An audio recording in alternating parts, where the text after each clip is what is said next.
from Texas. Today's video was spurred by a video put on by Steve Patton of General Patton's Bushcraft and Self-Reliance School. Check out his channel. He should be getting way more views than he is on his bushcraft stuff.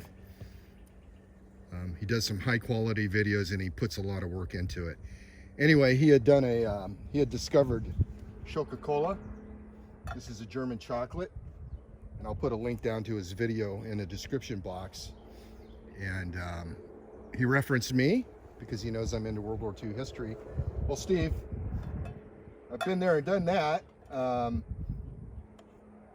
And I actually, what I make my char cloth in is one of these Scho-Ka-Kola. So this was a chocolate carried by German troops. I have the blue version of it, which has a higher amount of caffeine in it.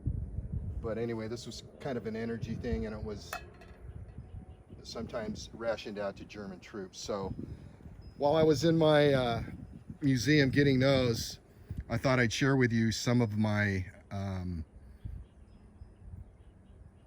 artifacts and impressions from my museum.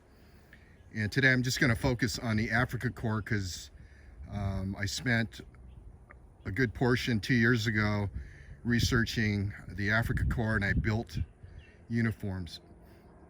Now, if you're offended by historical symbolism, you know, don't watch. If you're triggered by that kind of stuff, I'm into the history. I have things from all the different nations, and I don't glorify any particular nation and their political ideology. Anyway, so I'm going to share with you basically some of the things that an Africa Corps soldier would have access to or carried. Some of my things are impressions. They are not original. An impression is just something that represents something at that time. About half of my collection is original, half of it are impressions or reproductions, just because the cost is so astronomical on some of these things. I just couldn't afford it. As it is, to build a complete uniform with all the personal gear and weapons cost me anywhere from $2,000 to $4,000, and that's using mostly reproduction stuff.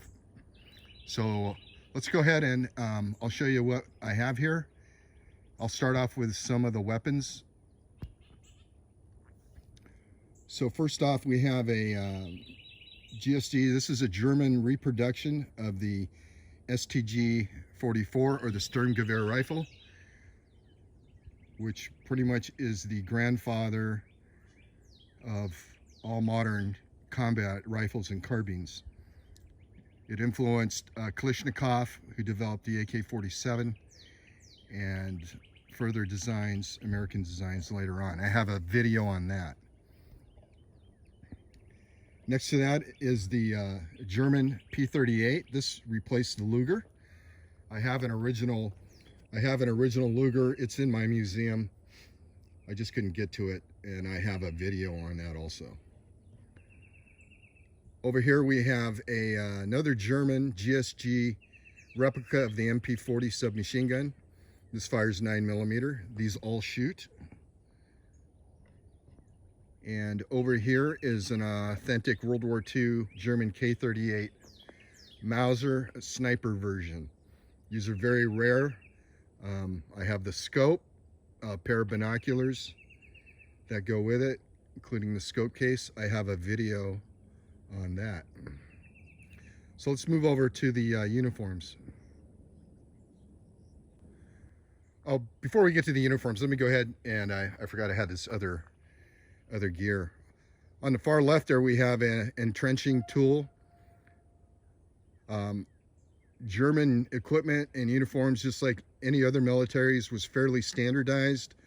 But if you look at any historical photos, in any one photo you'll see troops from all nations wearing variations of their uniforms. As the war progressed, materials changed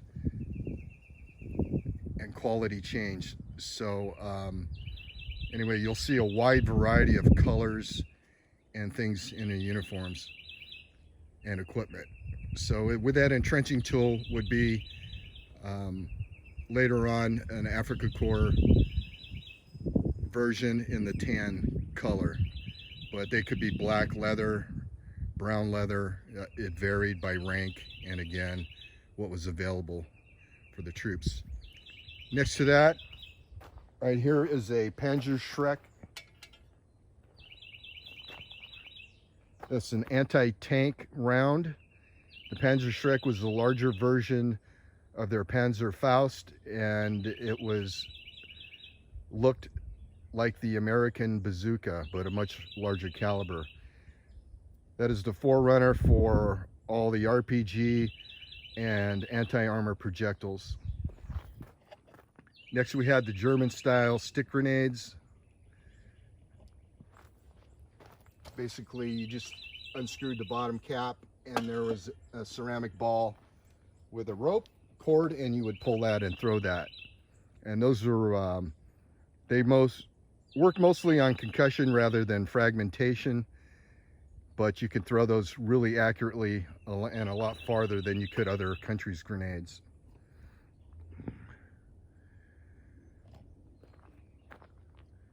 Right here is a Panzerfaust. To operate this, you would just flip up the sight, pull the safety pin, and you would fire it, and this projectile would come out, and the fins would deploy, and you could take out a tank with that. Panzerfaust, Panzer means tank in German. Faust is fist, so it's tank fist. Here we have a German mess kit. Every German soldier had a bread bag. This is an authentic bread bag and canteen. This has a little cup on the top. In the bread bag, a German soldier would carry rations, his Scho-Ka-Kola, and personal items, and he wore that on the back of his belt. And over here is a gas mask container, which I painted to represent the later Africa Korps paint scheme toward the period of 1941 to 42. Here we have two variations of the Africa Korps tunic. I have the pants, I have everything including underwear. There were two versions, the tan. The tan was also used by the Africa Korps branch of the Luftwaffe, or the Luftwaffe branch of the Africa Korps.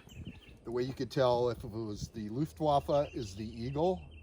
Wings are in a flying mode. Otherwise, the Wehrmacht or the army had the straight wings on their eagles. There, this has a sunshade on the back. The colors varied. These green colors faded.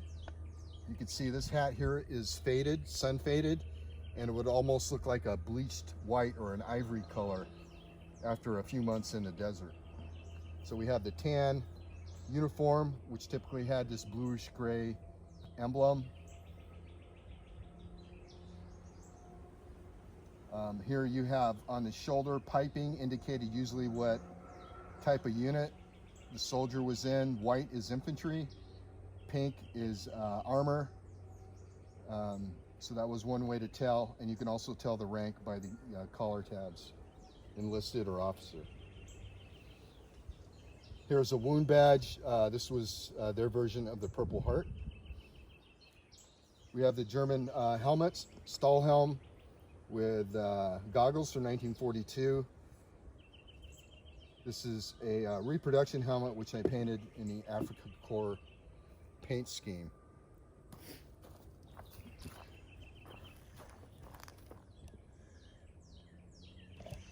Here's a reproduction pith helmet that was preferred in the desert conditions, and a German flashlight. You had the you can change the lens color, and this could be worn on the belt. Here we have some Hobnail boots that were typically worn by the Afrika Korps. They primarily fought in Italy, obviously Africa, and Greece.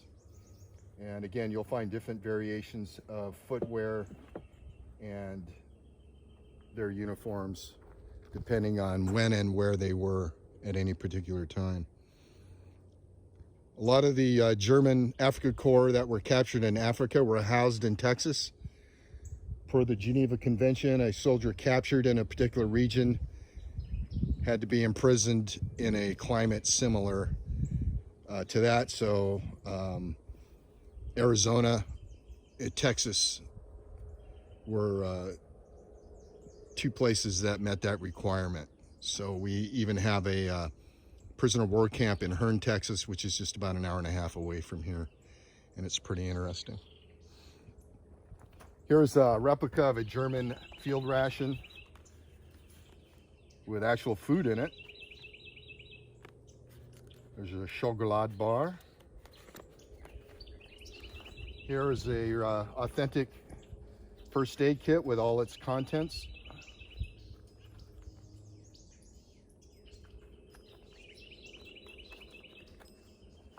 This is a compass. Typically, particularly in the Navy, U.S. Navy, you'll find compasses and optics made by the Japanese. Before the war, the Japanese made very, very good precision instruments, and they did not have radar, but their optics were so good. As a matter of fact, in the Battle of the Guadalcanal, the Japanese detected the American fleet and gave them a big surprise. So it's not untypical to find other countries' products being used by other countries during the war. As the war progressed, each country became more independent on its own. This is a bayonet for the K98. These are ammo holders, a belt, and this would be more of a typical Afrika Korps color on the suspender system. This attached to the belt to help carry that load. And you'll see these in black leather, brown leather, canvas, what have you. When I create a uniform, I go all out, include everything, including personal gear. So I have German Wehrmacht, the Army, Luftwaffe, Afrika Korps, all the artifacts, and I put together personal items which were usually carried in the bread bag. Here we have a soldier's book. This was their identity papers. This one is a reproduction. I even included a photo of myself creating a fake identity, and I even got authentic reproduction stamps that would go in here. And in here would be information about the soldier, training, immunizations, medical records, and whatnot, where they were. This is an actual towel, 1939. This is one of the style of mess kit forks that they had. We have a pair of spectacles, wooden toothbrush, cigarette lighter, can and bottle opener, a comb. Yes, they carried Nivea cream, especially in the Afrika Korps, for their lips and protection from the sun, and a cigarette case from that time period. So I hope you enjoyed this look at a portion of my collection. Again, this was just from the period of 1940 to 1942, the German Afrika Korps, and some of the general weapons and equipment that they would have. Get over and check out Steve Patton's YouTube channel. I sent him a mail call the other day.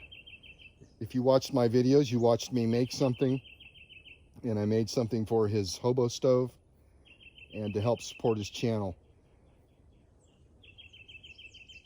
All right, well, I got other chores to do. I hope you appreciated this look at history. I just love vintage stuff, not only just military items, anything vintage. I love the craftsmanship and the history that goes behind it. All right, appreciate you stopping by, and thanks for watching.